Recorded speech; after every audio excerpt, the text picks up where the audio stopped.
Welcome to Adventures. in Poland. Welcome to Adventures. This is Adventures with Oli Castillo. Oli Castillo.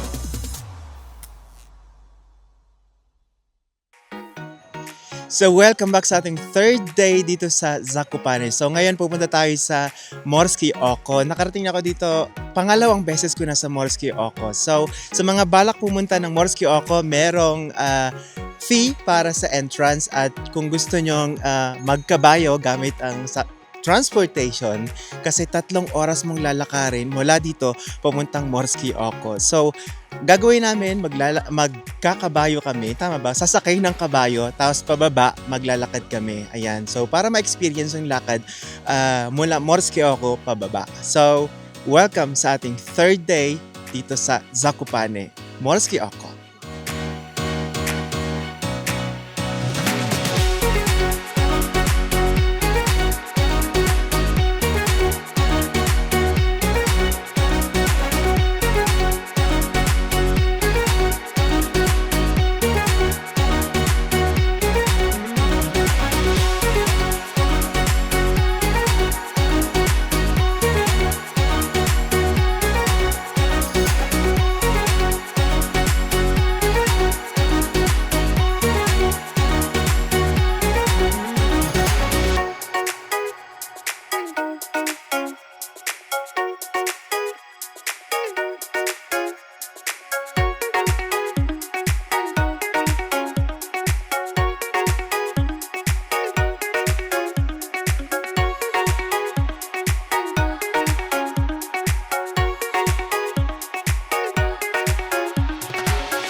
So after 2 hours, nasa pila pa rin tayo ng kabayos dahil sa haba ng pila. So hindi na namin kaya talagang lakarin siya.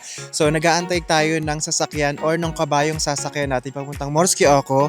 And kasi kaya humaba yung pila at tumagal kasi may mga dumadating tapos biglang sisingit sa unahan na kunwari may mga kakilala. So uso din pala dito ang singitan. So tingnan natin kung makakarating pa tayo ng Morskie Oko kasi alauna na. 2 oras na tayo na nasa labas. Sobrang lamig na.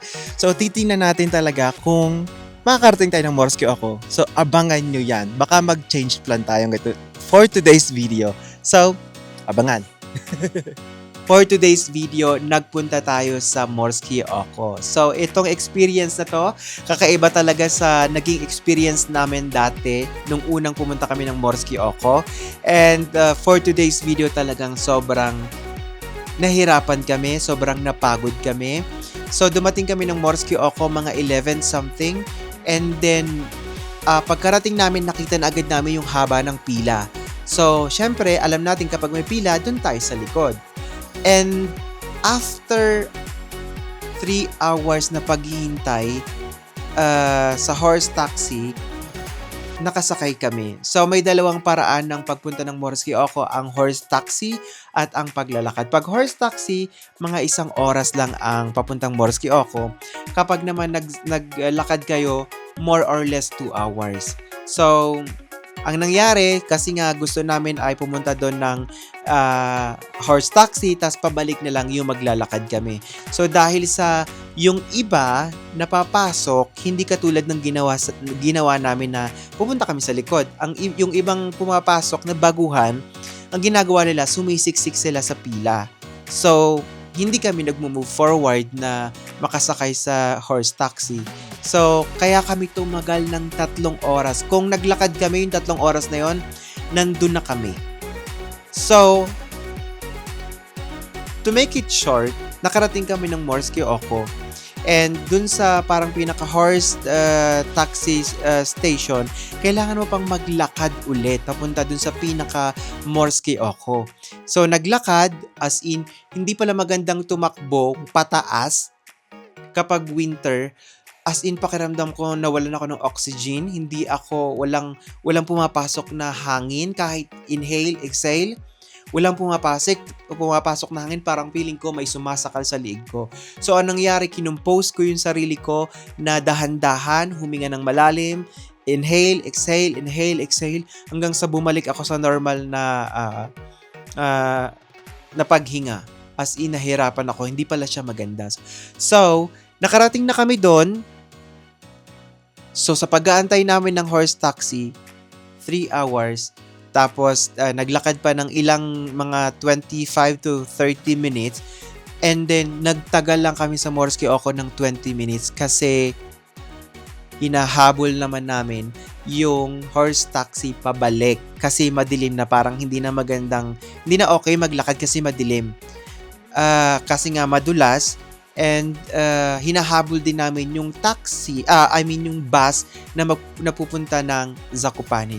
So, kailangan talagang paspasan ang lakad nung time na yun, medyo patakbo pa kami noon eh.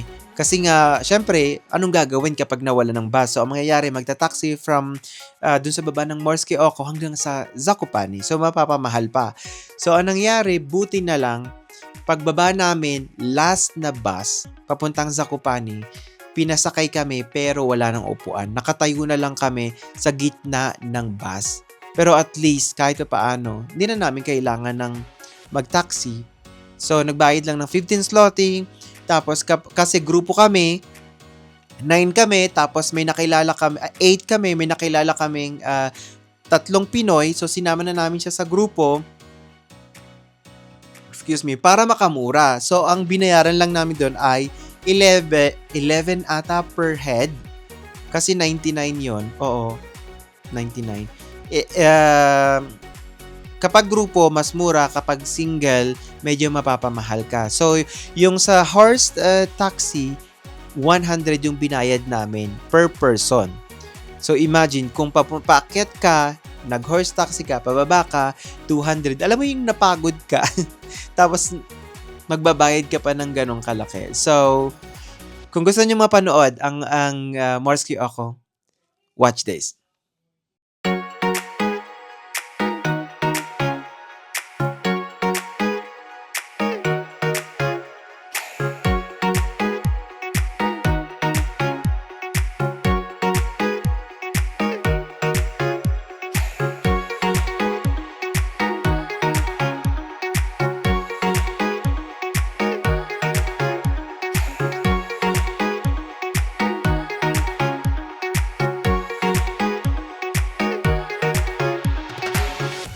So, ayan, napanood nyo ang Morsky Oko at kung nagbabala kayong pumunta ng Morsky Oko, I think mas magandang pumunta ng Morsky Oko, pinaka-the best ay yung summertime.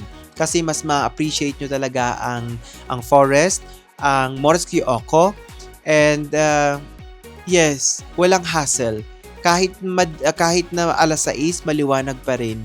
Kasi nung time na alas 5, talagang ang dilim na eh.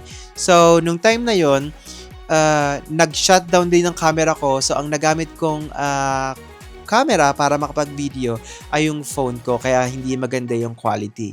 And sabi nila, punta daw kami sa pinakababa ng Morsky Oko. So, pag step ko ng isang hagdan pa lang, nadulas na ako. Doon na nabasag yung screen ng phone ko. So, sa isip ko, ano to?